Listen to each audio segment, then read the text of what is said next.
नमस्कार, हिमाचल तहलका न्यूज में आपका एक बार फिर से स्वागत है।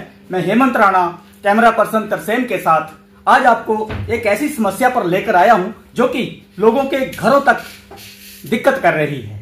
समस्या है लोगों के घरों के अंदर वेल्डिंग का कार्य।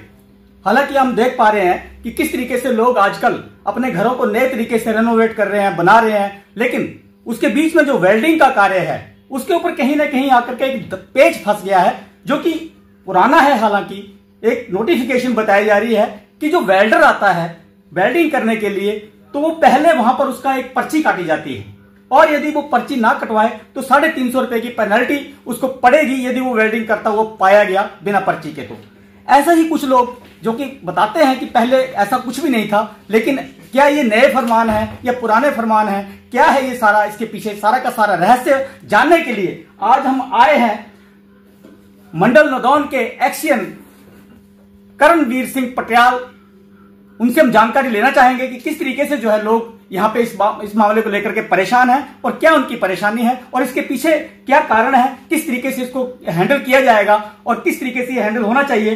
तो सारी की सारी जानकारी के लिए पटियाल जी हमारे बीच में है। नमस्कार सर। नमस्कार जनाब, आजकल कुछ लोगों के बीच में हम देख पा रहे हैं कि जो वेल्डिंग का कार्य है उस वेल्डिंग के कार्य में जब करवाने जाते हैं तो उनकी एक पर्ची काटी जाती है बिजली विभाग की तरफ से।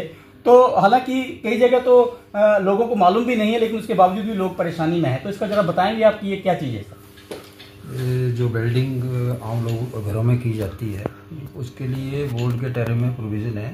एक्चुअली डिस्टर्बिंग लोड पेनल्टी लगती है वो।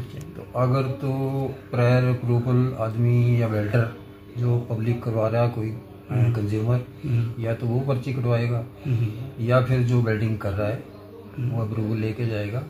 तो वो तो रेट है उसका 200 रुपया। जी।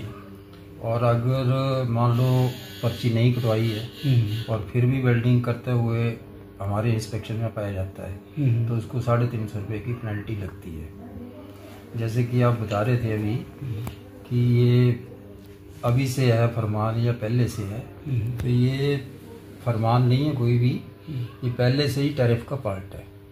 टैरिफ का पार्ट है। और जहां अगर नहीं लगा रहे हैं तो बोर्ड का अल्टीमेटली रेवेन्यू लॉस है। तो सर क्या ये वेल्डिंग के वर्क में ही है, क्या अन्य कार्य भी हैं इसके ऊपर के आते हैं जो कि घरों में किए जाते हैं, जैसे कि रंदा वगैरह हैं और भी कार्य? हाँ, वेल्डिंग बेसिकली वेल्डिंग में हमारा ज़्यादा डिस्टर्ब होता है लोड ना।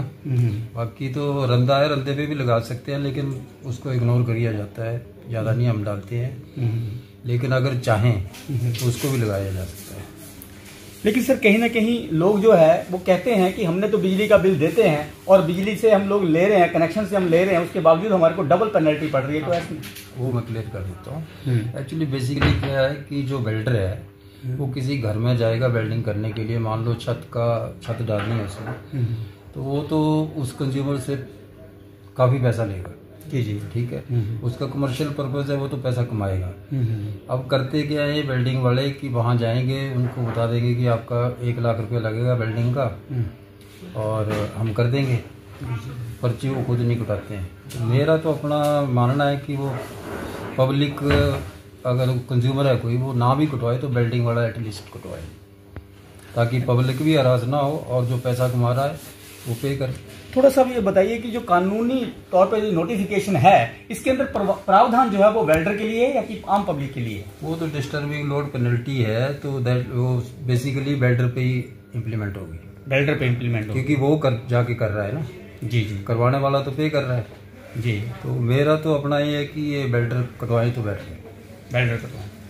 तो कहीं ना कहीं हम क्लियर कर देना चाहते हैं कि जो ये कार्य किए जा रहे हैं इसमें ज्यादातर जो है वेल्डर के ऊपर ये बात आई है कि जो जितना भी इनका नोटिफिकेशन है बिजली विभाग की ओर से और जो रेवेन्यू इकट्ठा किया जाना है वो वेल्डर से किया जाना है, ना कि उस पार्टी से जो कि काम करवा रही है, क्योंकि वो ऑलरेडी पेमेंट कर रही है। सर जिस तरीके से छोटे मोटे काम भी किए जाते हैं, एक बड़ा लंबा काम होता है वेल्डिंग का और छोटा काम होता है, तो उसके लिए कुछ रिलीफ है या कि सेम सारा क्राइटेरिया फेल होता है? देखो वो तो एज ए ह्यूमन कोई भी नहीं करता। अगर किसी को 1 घंटे का काम करना तो आई थिंक कोई भी हमारा स्टाफ का ऐसा नहीं करता है कि वो पर्ची कटवाएगा। और लंबा जहाँ काम होता है 10-15 दिन का काम है उसके लिए हम पर्ची काटते हैं। तो इसका कोई क्राइटेरिया है कि किस तरीके से कितने काम पे जो है इसको पर्ची कटवाना जरूरी है? किसी के अगर 2-3 दिन का काम है, छोटे काम के लिए 1 आधा घंटे के लिए है तो हम नहीं बोलते किसी को। वैसे कानूनी तौर पे किया जा सकता है? कानूनी तौर पे किया जा सकता है, लेकिन वो अननेसेसरी हरासमेंट होती है कि अब बंदा गया 10 मिनट का काम है उसका, तो उसको हम इग्नोर कर देते हैं उस चीज़ को। तो बड़ी बात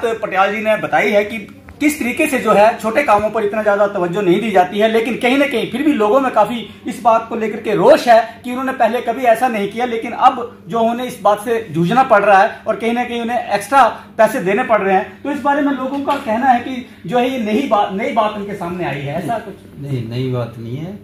ये जब से टैरिफ इम्प्लीमेंट होता है, HPRC की गाइडलाइंस हैं, ये हमारे टैरिफ का पार्ट है। तो ये टैरिफ के पार्ट में कोई आपके पास पड़ा हो तो उसमें आप दिखाएंगे? हम अपने दर्शकों को दिखाना चाहेंगे, उसको क्लियर करेंगे।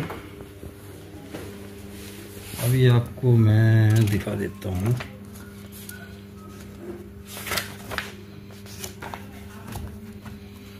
अगर आप देख पा रहे होंगे तो ये इस साइड से है। तो कहीं ना कहीं ये टैरिफ में जो लिखा हुआ है इसमें कि 350 रुपये की पेनल्टी लिखी गई है, जबकि फाइलिंग करने के लिए 200 रुपये का भी लिखा गया कि 200 रुपये का यदि वो पर्ची कटवाए तो हो सकता है। और हम देख पा रहे हैं कि ये जो टैरिफ है schedule of general and service charges bye electricity department की तरफ से ये बनाया गया है। तो कहीं ना कहीं सारी बातें जो है इसमें क्लियर है और कहीं लोगों को भी इसमें जागृति की जरूरत है कि ये जो सारा का सारा कार्य है, हालांकि वेल्डर के ऊपर ये होना चाहिए क्योंकि वेल्डर को ये देना है, क्योंकि टैरिफ में ऐसा ही कुछ लिखा हुआ है। उसके बावजूद भी हम देखना चाहते हैं, जानना चाहते हैं कि जो ये छोटे काम है उनमें क्लियर किया गया है कि इसमें जो है अमूमन जो है अधिकारी लोग तंग नहीं करते हैं, लेकिन कई बातों में ऐसे देखा गया है कि छोटे कामों पर भी अधिकारी जाकर के लोगों को तंग कर रहे हैं। तो उसके लिए क्या प्रावधान है पटियाल जी, आप बताएंगे थोड़ा सा? वो अगर कोई ऐसा रेयरेस्ट केस हो सकता है, मैं ये नहीं कह रहा हूँ कि नहीं होगा, अगर होगा तो मैं अपने स्टाफ को अवेयर करूँगा इसके बारे में। छोटे मोटे काम के लिए अननेसेसरी किसी को तंग ना किया जाए। अच्छा पटियाल जी, आप एक बात बताएंगे कि इसमें जो 3 फेज है बताया जा रहा है कि उसमें ऐसे चार्जेस, ऐसे टैरिफ नहीं है, क्या ऐसा है? हाँ, अगर 3 फेज कनेक्शन है जहाँ वेल्डिंग करनी है तब ये पेनल्टी एप्लीकेबल नहीं है। अच्छा, ये फिर पूरा का पूरा टैरिफ ये सिंगल फेज के लिए है। सिंगल फेज पे अगर आप वेल्डिंग करेंगे तो हमारी वोल्टेज की फ्लक्चुएशन आती है। 3 फेज में ऐसी फ्लक्चुएशन होती नहीं है, इसलिए वो पेनल्टी उस पर इम्पोज नहीं होती। कोई सेमिनार वगैरह लगा करके अगर पब्लिक को जागरूक किया जाए तो इसमें कैसे विभाग जो है कार्य करता है सर?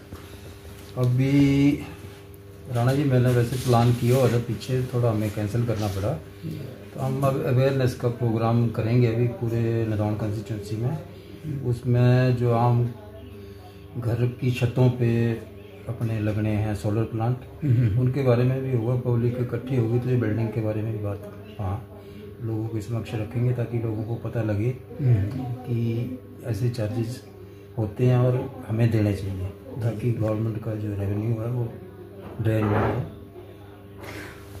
बीच में ही बात निकल करके आई है सोलर प्लांट की। हालांकि हमारा टॉपिक अलग था, लेकिन हम चाहते हैं कि जो सोलर प्लांट की जो बात आई है, जो कि वेल्डिंग के ऊपर काफी निर्भर भी होगी, तो उसके बारे में भी जानना चाहेंगे कि किस तरीके की ये योजना है, इसके लिए आप जागरूक करने के लिए बात कर रहे हैं, तो बताएंगे सर? जो रूफटॉप की हमारी प्लांट की स्कीम है उसमें मेरा तो चलो आप अभी लोगों के साथ जाएगा ये आपका वीडियो, तो लोगों को मैं ये कहना चाहता हूँ कि अगर किसी की कैपेसिटी है तो वो अपने घर पे सोलर पावर प्लांट लगाए।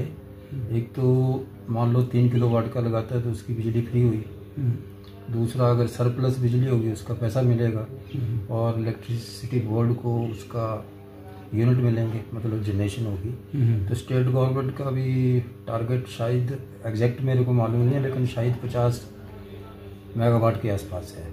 अच्छा, कि पूरे हिमाचल के घरों पे जहाँ जहाँ पॉसिबल है वहाँ सोलर प्लांट लगाए जाएंगे। तो ऐसा अवेयरनेस प्रोग्राम मैं नदौन में भी करवाऊँगा, अभी जल्दी हो जाएगा, और ऐसा ही एक प्रोग्राम ज्वालाजी कंस्टिट्यूंसी में भी, क्योंकि वहाँ का चार्ज मेरे पास है, तो वहाँ भी करवाऊँगा ताकि लोगों को पता लगे और वो खुद अपनी बिजली पैदा करें। जो बिजली का उनका बिल आता है वो उसमें माफ़ हो जाएगा, बाकी एक्स्ट्रा जो बिजली उनकी जनरेट होगी उससे उनको पैसा मिलेगा, साथ में सरकार को ही फायदा होगा। सर आपने बात की है पॉसिबिलिटी की कि जहाँ पॉसिबल हो पाएगा, तो कोई ना कोई क्राइटेरिया होगा पॉसिबिलिटी के लिए, क्या क्राइटेरिया है? पॉसिबिलिटी क्या है कि मान लो हमारा लेंटर है, लेंटर के ऊपर अगर स्पेस अवेलेबल है, वो तो हो सकता है कि हम 10 किलोवाट का स्पेस हो, लेकिन अगर हमारे पास पैसा नहीं होगा तो 10 किलोवाट हम नहीं लगा पाएंगे ना। तो वो कम रेटिंग का लग जाएगा, तो 3 किलोवाट तक सरकार की तरफ से उसमें सब्सिडी मिलनी है।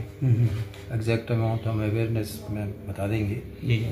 और उसके बाद शायद 5 तक थोड़ा उसमें मिलेगी सब्सिडी, लेकिन मोर देन 5 किलोवाट कोई सब्सिडी नहीं होगी उस पर। वो तो कमर्शियल बेसिस पे भी जनरेट कर सकता है आदमी, अपने लिए तो यूज़ है ही उसका। तो सरकार के साथ चलेंगे तो सरकार को ही फायदा है, बोर्ड को फायदा है।